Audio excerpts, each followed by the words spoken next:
Hello friends, welcome to my channel. Today I am going to talk about an important topic in pharmacology, that is drugs for peptic ulcer and gastroesophageal reflux disease. Okay, so let's get started. So first of all, I would like to talk about the basic outline of stomach and its layers. So stomach has few parts, that is fundus, body, pylorus, pyloric sphincter. These are few parts of the stomach, and there are 4 layers in stomach, that is serosa, muscularis, submucosa and mucosa. So this mucosa is the innermost layer and serosa is the outermost layer. So now I'll talk about stomach. Has a few cells which are called parietal cells, and from this parietal cells HCl is secreted, and where this parietal cell is located, it's located in gastric mucosa. Okay, so means this parietal cell is located in the innermost layer, that is mucosa. And now I am going to talk about the peptic ulcer. So what is peptic ulcer? Normally due to inflammation in GIT. Inflammation in GIT can be caused due to certain bacteria, or it may occur due to excess acid, that is excess HCl secretion, or other causes may be also there, and I will talk about the causes later in this video. Okay, so due to inflammation in GIT, inflammation in GIT is mostly caused in stomach and duodenum. Okay, so if inflammation occurs in stomach, then it's called gastric ulcer, and if inflammation occurs in duodenum, then it's called duodenal ulcer.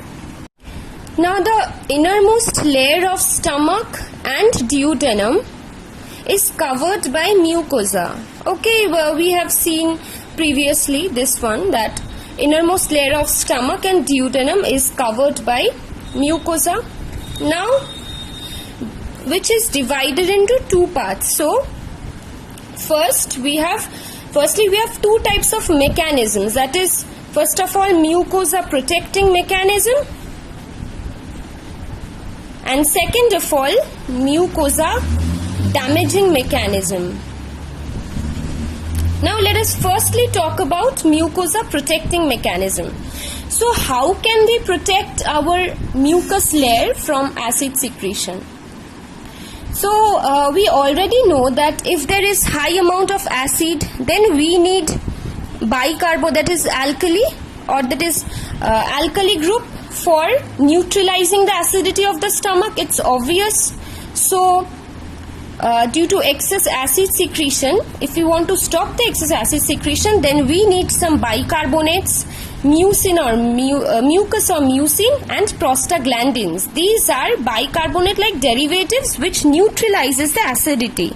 As it neutralizes the acidity, this means they also protect the mucous membrane. So these are the mucosa protecting mechanism, and there are also mucosa damaging mechanism. Obviously excessive HCl secretion, that is excess acid secretion, causes the mucus layer to be damaged. Okay, so these are the mucosa damaging mechanism, that is HCl secretion and pepsin secretion.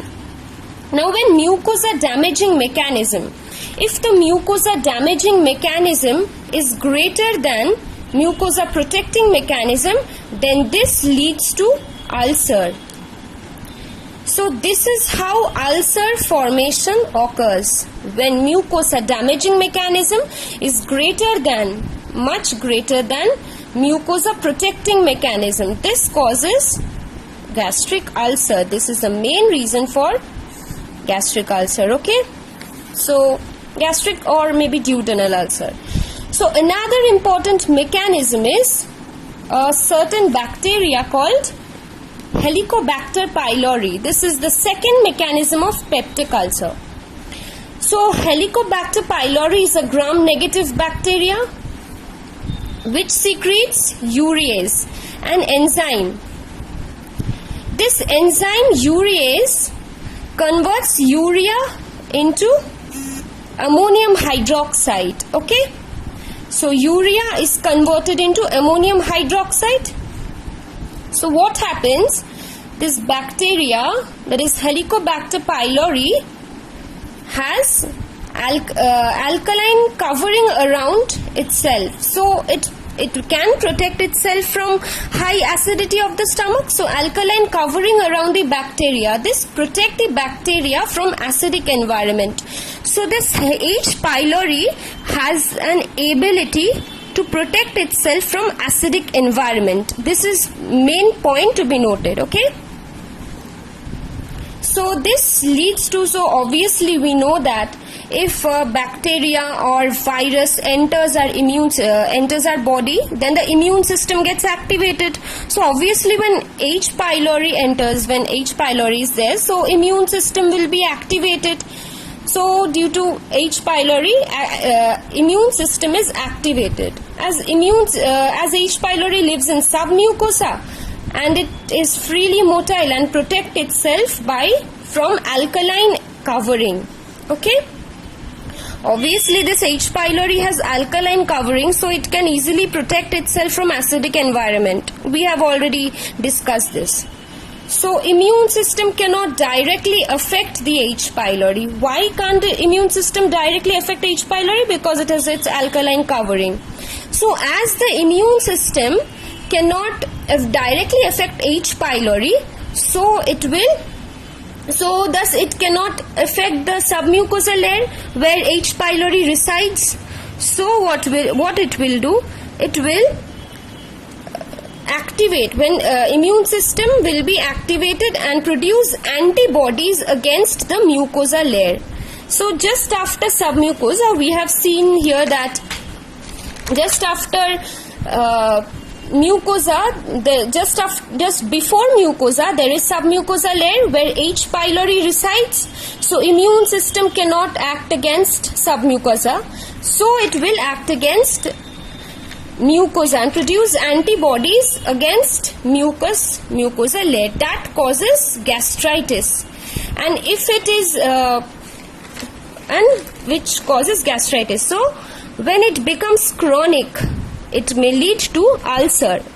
Okay, this causes gastritis, and if it is chronic, it may lead to gastric ulcer. Okay, now I am going to talk about the mechanism of action. Okay, so this is the blood vessel, and so few elements like chlorine, CO2 and H2O. From blood it enters to the parietal cells. From blood it enters to the parietal cells. How does it enters to the parietal cell? It enters to the parietal cells via diffusion. So via diffusion.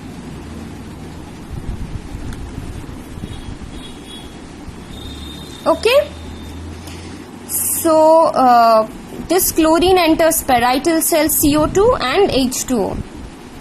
So it's obvious that CO2 and H2O will form bicarbonate, that is H2CO3, and this H2CO3 will thus break down into H plus plus HCO3 minus. So we have got two elements in parietal cells, that is hydrogen and chloride, which forms HCl. Thus we know that there is presence of, thus we can see how HCl is produced in parietal cells. So this one is the structure of parietal cell. Okay, so parietal cell has 4 types of receptors situated on its surface, that is PGI2, that is prostaglandin, which has GI, that is gastric inhibitory effect. This one is gastrin, this one is histamine and ACH. Okay, so gastrin and ACH stimulates the mast cell, and the mast cell thus stimulates histamine.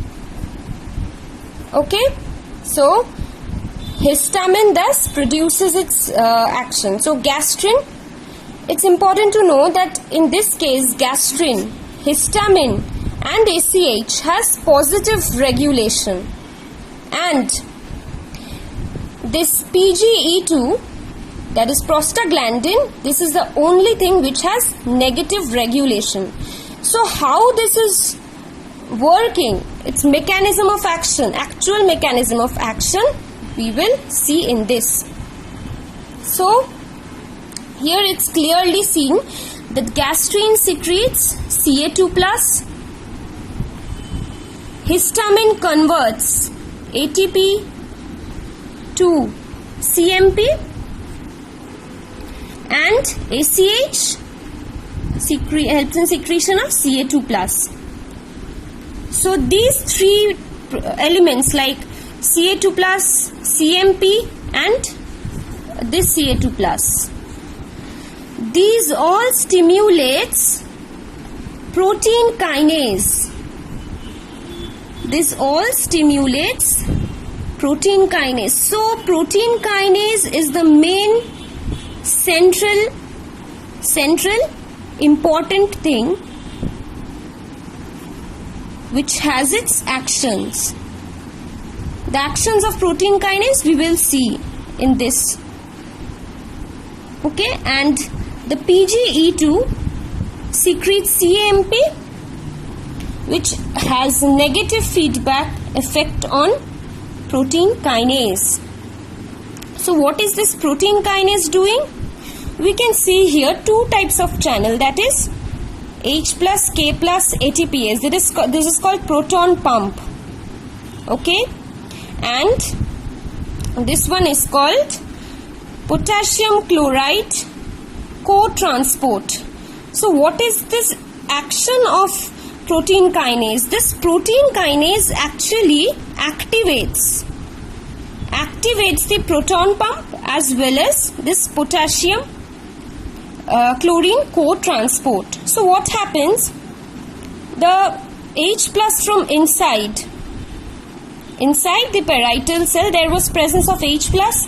So H plus from inside comes out into the lumen of the stomach. This is the lumen of the stomach. H plus comes out to the lumen of the stomach, and in return the potassium from the lumen of the stomach enters inside the parietal cell. So there is exchange of hydrogen and potassium in the parietal cell. And what is this potassium chloride co-transport doing? Again, from the parietal cells, chlorine is entered out into the lumen of the stomach, and again the potassium goes inside the parietal cells. So this is the main activity of protein kinase. So what is happening actually?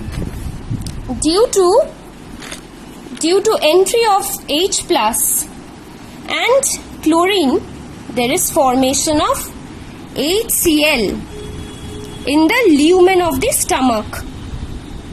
See, there is HCl in the lumen of the stomach. So I think you have understood the main mechanism. So we can clearly see that if there is high HCl in the stomach, then it will lead to gastritis or gastric ulcer. We have seen in the explanation portions, in the introductory part. Now there are certain important drugs which will help to reduce the acid secretion by blocking few receptors or inhibiting few receptor, so that excess acid secretion is being stopped and the gastric mucosa is protected from acidity. So I'll talk about few important drugs, and I'll talk about there are also few mnemonics which will help you to remember the important drugs. Hello guys, I have made some mnemonics which will help you to remember the name of the important drugs for peptic ulcer. Okay, so first category is H2 antihistaminics. H2 antihistaminics, we have already seen in mechanism of action that if we inhibit H2 antihistaminics, then it cannot initiate protein kinase. So protein kinase cannot activate proton pump as well as potassium chloride co-transport. In this mechanism of action, we can clearly see this. So let us remember few important drugs by mnemonics. So the main mnemonic is Syme ran with his GF Larofam. See, Syme here means cimetidine. R for ran for ranitidine. And with his GF Larofam. L for lafutidine, RO for roxatidine, and FAM for famotidine. So I think now you can remember the names of H2 antihistaminics. It's very easy to remember. Now let us come to another group, that is anticholinergics. So if you want to, if you forget all the group drugs of anticholinergics, then you can't help it, but still you can remember at least one drug in case of anticholinergics. Just you have to imagine a pine tree. So it seems odd that how can by imagining a pine tree we can remember the drug of anticholinergics, but you will see in this that the mnemonic is POP. You have to remember the mnemonic POP and the tree that is called pine tree. Okay? So P for pyrenzipine.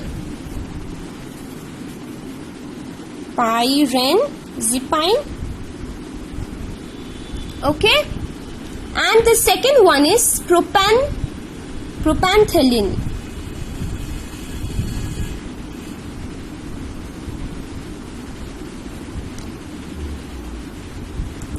And another is oxyphenonium.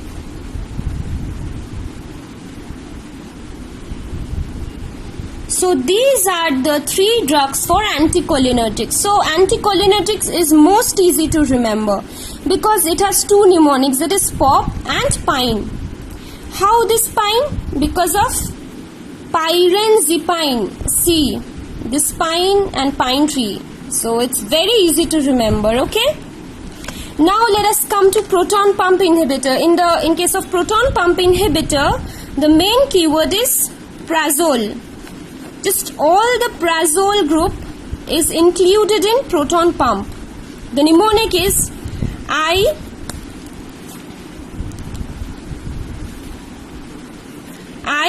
don't know about leprosy. So how this can be a mnemonic? In this case, I is like I is for iprazole, D for dexrabiprozole, L for lansoprazole, E for esomeprazole, P for pantoprazole, R for rabiprazole, O for omeprazole, and all. So just you have to remember this. I don't know about leprosy. I and D for dextroprazole. So this is the mnemonic for proton pump inhibitor. Now I'll talk about prostaglandin analog. So in case of prostaglandin analog, the main keyword is prostol. And there is only one drug, so it's most easy to remember. That is misoprostol. Okay? Misoprostol. Now let me talk about some ulcer protectives. So let's see, normally ulcer is really painful, so it sucks, this sucks a lot, this ulcer, because it's really painful. So S for S for sucralfate. Sucralfate. And CBS for colloidal bismuth subcyrate.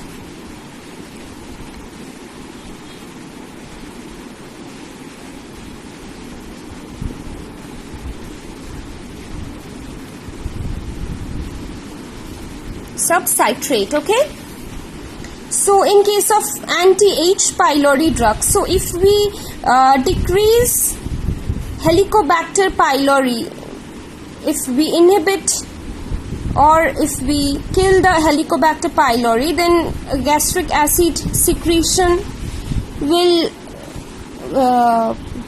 it will help to protect the mucosa from damaging. So how can we inhibit anti-H. pylori drugs? By giving CBSE. CBS is common in case of ulcer protectives and anti-H. pylori. So CBS is common. And CAT in a tiny mat. This is the mnemonic for anti-H. pylori drugs. So what is CAT? CAT is normally clarithromycin. A for ampicillin. T for tinidazole. And again this T for tetracycline.